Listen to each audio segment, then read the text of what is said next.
Este es el tema 1, anatomía y fisiología cardíaca. El corazón se sitúa en el mediastino medio. Las aurículas están separadas de los ventrículos por el surco auriculoventricular o surco coronario. Los ventrículos están separados entre sí por el surco interventricular. El cruce entre el surco interventricular y el aurículo ventricular se denomina cruz cordis, o sea, cruz del corazón. Vamos a hablar un poco de la aurícula, la anatomía de la aurícula derecha. Lugar de desembocadura de la circulación venosa sistémica, contiene además importantes elementos del sistema especializado de conducción cardíaco. Uno de ellos es la cava superior, desemboca en la porción anterosuperior de la aurícula derecha. Y en la zona de unión de la cava superior con la aurícula derecha se encuentra el nodo sinusal o el nodo de Kate y Flack. La vena cava inferior desemboca en la válvula de Eustaquio. El seno coronario, que recoge la sangre venosa de las venas coronarias, desemboca cerca de la vena cava inferior, en una válvula rudimentaria conocida como la válvula de Tevesio. En el tabique interauricular se encuentra una depresión fibrosa, conocida como la fosa oval, que en la circulación fetal se encuentra permeable, permitiendo el paso de sangre desde la aurícula derecha hacia la izquierda. En la parte inferior del septo interauricular se encuentra una región denominada el triángulo de Koch, que está delimitado por la válvula de Tevesio, el tendón de Todaro y la valva septal de la válvula tricuspidia. Es una estructura importantísima porque contiene adentro el nódulo auriculoventricular o el nodo de Ashoff-Tawara, de modo que lesiones durante procedimientos quirúrgicos o de cateterismo de dicha región pueden producir bloqueos auriculoventriculares. Además, la aurícula derecha contiene una orejuela, al igual que la izquierda. Pero al contrario que en la izquierda, la superficie interior de la orejuela derecha es trabeculada, conteniendo los músculos pectíneos. Vamos a hablar ahora de la aurícula izquierda. Es la estructura más posterior del corazón, donde desembocan las 4 venas pulmonares que no presentan válvulas en su desembocadura. La pared septal, también lisa, solo tiene una irregularidad que corresponde con la fosa oval. Ambas aurículas tienen unos apéndices denominados orejuelas. La orejuela de la aurícula izquierda es la localización más frecuente de formación de trombos intracardíacos, especialmente en el contexto de fibrilación auricular. Esto es importante para cuando entremos en tema de las taquiarritmias o las taquicardias, que dentro de eso entra la fibrilación auricular. Válvulas auriculoventriculares. Ponen en comunicación las aurículas y los ventrículos, formadas por diferentes estructuras, anillos, valvas o velos y cuerdas tendinosas, que terminan en los músculos papilares, permitiendo la sujeción de los velos en los ventrículos. La válvula tricuspidia o aurículo ventricular derecha tiene 3 valvas, la anterior, que es la mayor, la septal, unida al tabique, y la posterior, que es la más pequeña. En cambio, la válvula mitral u aurículo ventricular izquierda tiene 2 valvas, la anteroseptal, mayor y más móvil, y la posterolateral. Vamos a hablar ahora un poco del ventrículo derecho. Anatómicamente distinguimos septo interventricular, cavidad ventricular propiamente dicha, con múltiples muscos papilares e infundíbulo o tracto de salida. Otras estructuras son la cresta supraventricular, las trabéculas septomarginales y la banda moderadora, estructura muscular larga que separa el tracto de entrada del cuerpo del ventrículo y contiene la rama derecha del haz de His. En el ventrículo izquierdo, el grosor de su pared es aproximadamente 2/3 superior al del ventrículo derecho. En su base se sitúan las válvulas mitral y aórtica, separadas por un tabique fibroso, conocido como unión mitro-aórtica. El ventrículo izquierdo presenta 2 músculos papilares, anterolateral y posteromedial, unidos por las cuerdas tendinosas a las 2 valvas de la válvula mitral. Las válvulas sigmoideas o sigmoideas, válvula aórtica, posee 3 valvas semilunares que cerradas en diástole forman unas bolsas llamadas senos de Valsalva. de concavidad hacia la luz de la aorta ascendente. La valva no coronaria es la posterior, las otras serían la derecha y la izquierda. La válvula pulmonar también con 3 valvas semilunares. Hablemos ahora un poco de las coronarias. Las arterias coronarias, las dos arterias coronarias principales, derecha e izquierda, nacen en la parte más proximal de la aorta ascendente, a nivel de los senos de Valsalva. Tiene un trayecto epicárdico dividiéndose en ramas principales que a su vez dan lugar a las arterias intramiocárdicas. Se habla de dominancia derecha o izquierda en función de quién de origen a la arteria descendente posterior. En el 80% de los casos existe dominancia derecha. Las arterias coronarias se perfunden en diástole. Las arterias coronarias se perfunden en diástole, siendo máximo el flujo al principio de la diástole, dado que en sístole los velos aórticos abiertos tapan el ostium de las coronarias y además la contracción miocárdica comprime las coronarias, dificultando el flujo a su través. Arteria coronaria izquierda. Nace del seno de Valsalva izquierdo. El segmento inicial se denomina tronco común, que tras un corto recorrido se divide en la arteria descendente anterior y la circunfleja. En ocasiones da origen a una tercera rama que cruza oblicuamente el ventrículo izquierdo. Se denomina arteria intermedia o ramo intermedio. Hablemos un poco de una de sus ramas, que es la arteria descendente anterior. Es la continuación directa del tronco coronario izquierdo, continuando su trayecto por el surco interventricular anterior. Sus ramas principales son las arterias diagonales, que se distribuyen por la pared libre ventricular, y las arterias septales, que perforan el septum. La descendente anterior irriga la mayor parte del ventrículo izquierdo, su cara anterior, 2/3 anteriores del tabique ventricular y la totalidad del ápex.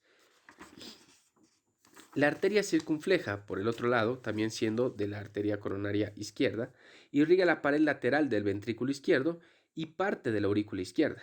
En un 20% de casos da origen a la arteria descendente posterior, en este caso habría dominancia izquierda, dando flujo entonces a la cara posterior del ventrículo izquierdo, parte del tabique interventricular y en algunos casos ambos nodos y la casi totalidad de las aurículas. La arteria coronaria derecha nace del seno coronario derecho. En el 80% de los casos da origen a la arteria descendente posterior, dando dominancia derecha. En el 60% de los casos da a la arteria del nódulo sinusal y en el 90% de los casos la del nódulo aurículo-ventricular. La coronaria derecha irriga la mayor parte de las cavidades derechas y según la dominancia, el tabique interventricular posterior, cara posterior de la aurícula y ventrículo izquierdo. Dentro de las venas coronarias, el corazón posee 3 tipos de drenaje venoso: venas de Tevesio, que drenan sangre directamente a la cavidad cardíaca; venas anteriores del ventrículo derecho, se dirigen a la aurícula derecha; venas tributarias del seno coronario, que discurre por el círculo auriculoventricular posterior hasta desembocar en la aurícula derecha. En el corazón normal, el impulso eléctrico se origina en el nodo sinusal, a una frecuencia entre 60 y 100 latidos por minuto. Desde allí se propaga a la musculatura auricular, dando origen a su contracción y a la onda P en el electrocardiograma. El haz internodal anterior, haz de Bachmann, emite una prolongación muscular que conduce el estímulo eléctrico desde la aurícula derecha a la izquierda, para posibilitar así su contracción. A lo largo de 3 haces internodales, el anterior o de Bachmann, el medio o de Weckenbach y el posterior o de Torel, que son miocardiocitos orientados longitudinalmente, que no son células del sistema específico de conducción, el impulso sinusal llega rápidamente al nodo aurículo-ventricular, donde se produce un retraso en la conducción del estímulo. He aquí el segmento PR del electrocardiograma. Este segmento será muy importante cuando se analicen los bloqueos auriculoventriculares.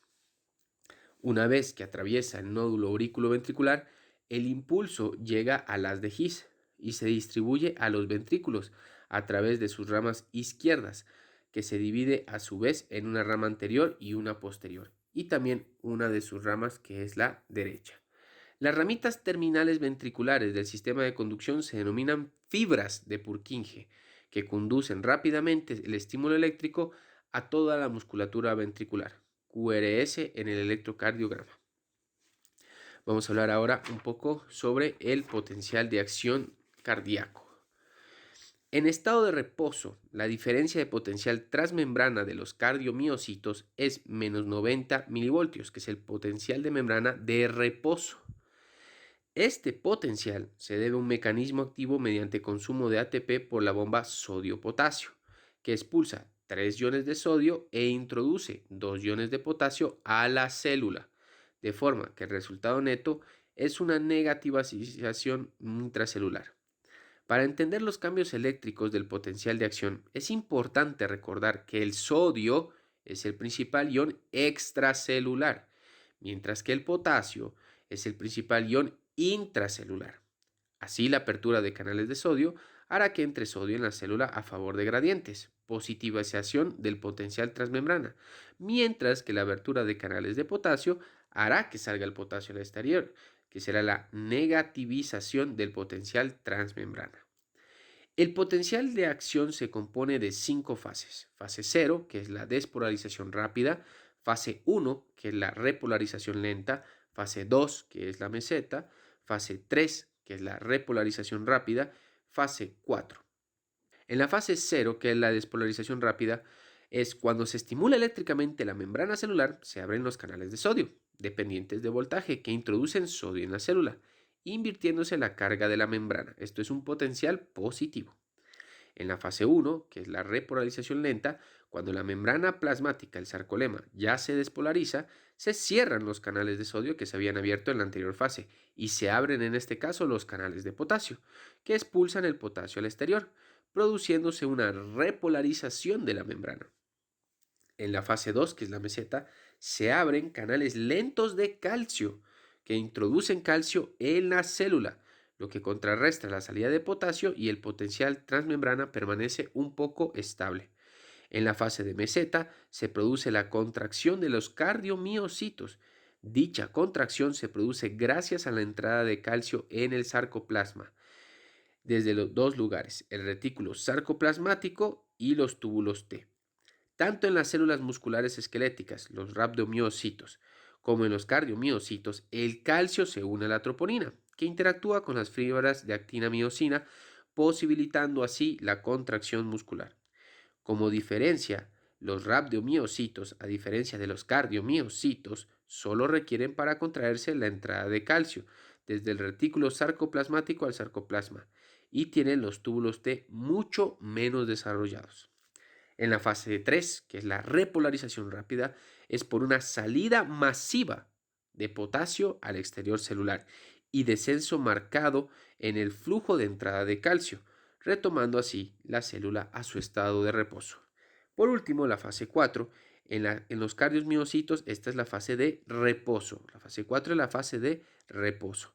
Pero en las células marcapasos se produce una despolarización espontánea lenta, sin necesidad de estímulo externo, causada por la entrada de sodio a través de los canales IF16, que son diana terapéutica de la ivabradina. Cuando la despolarización espontánea de la fase 4 alcanza el potencial umbral de menos 60 milivoltios, se desencadena la despolarización rápida y todo el potencial de acción. A este fenómeno se le llama automatismo y está influenciado por el sistema nervioso autónomo. El sistema parasimpático, a través del nervio vago, produce un aumento de la entrada de potasio. Por lo tanto, disminuye la frecuencia del nodo sinusal, la excitabilidad del lóbulo auriculoventricular y la fuerza de contracción.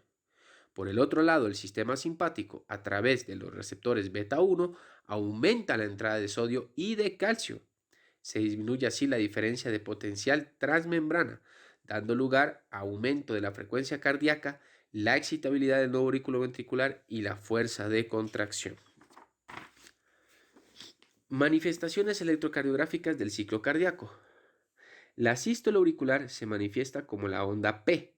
La conducción del impulso a través del nódulo auriculoventricular se manifiesta en el segmento PR. El inicio de la sístole ventricular coincide con el QRS y la sístole se mantiene a lo largo del segmento ST. La repolarización ventricular coincide con la onda T. La diástole ventricular se extiende desde el final de la onda T hasta el inicio del QRS. Fenómenos mecánicos. Al inicio de la sístole ventricular acontece el cierre de las válvulas auriculoventriculares, que es el primer ruido cardíaco. La presión intraventricular aumenta rápidamente, alcanzándose muy pronto la presión de las grandes arterias de salida y abriéndose las válvulas semilunares aórtica y pulmonar.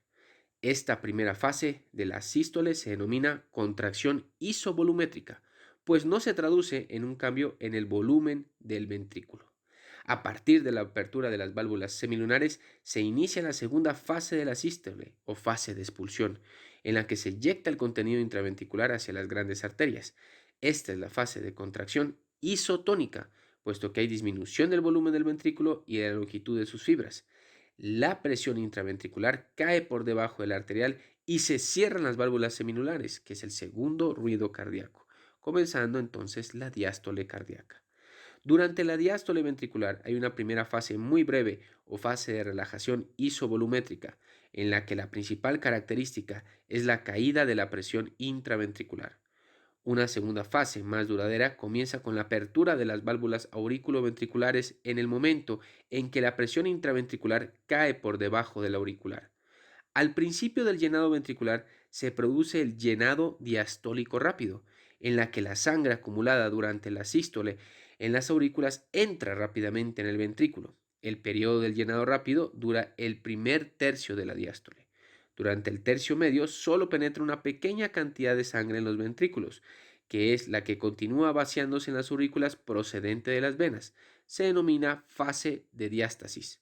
Durante el último tercio de la diástole se produce la contracción auricular, que proporciona un impulso para el llenado final de los ventrículos. En las cavidades derechas, el ciclo es similar a las cavidades izquierdas, aunque las presiones desarrolladas son hasta 5 veces menores. El volumen de eyección corresponde al volumen de sangre impulsada en cada contracción ventricular o volumen sistólico, así como la expulsada en un periodo de tiempo determinado como el volumen minuto. El volumen sistólico depende de la precarga, la poscarga y la contractilidad. La precarga traduce la longitud de la fibra muscular al final de la diástole, que será mayor cuanto mayor sea el volumen telediastólico ventricular. Se basa en la ley de Frank Starling, que postularon que el aumento de precarga producirá un aumento de la contracción. El volumen de llenado diastólico y por tanto la precarga depende del retorno venoso y de la contracción auricular principalmente. El retorno venoso depende del volumen sanguíneo y del volumen circulante efectivo, así como el del tono venoso periférico. La poscarga depende de las resistencias periféricas y de la presión contra la que se vacía el corazón, así como de la geometría de la cavidad ventricular. En realidad la poscarga es la tensión o estrés de la pared.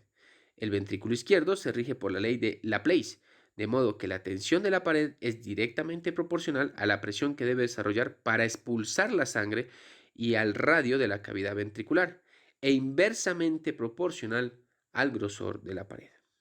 La contractilidad es el estado contráctil depende del inotropismo, o sea, de la fuerza de contracción.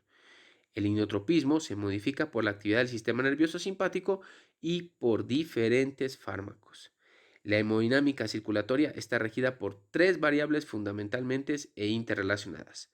La tensión arterial es igual al gasto cardíaco por resistencias vasculares.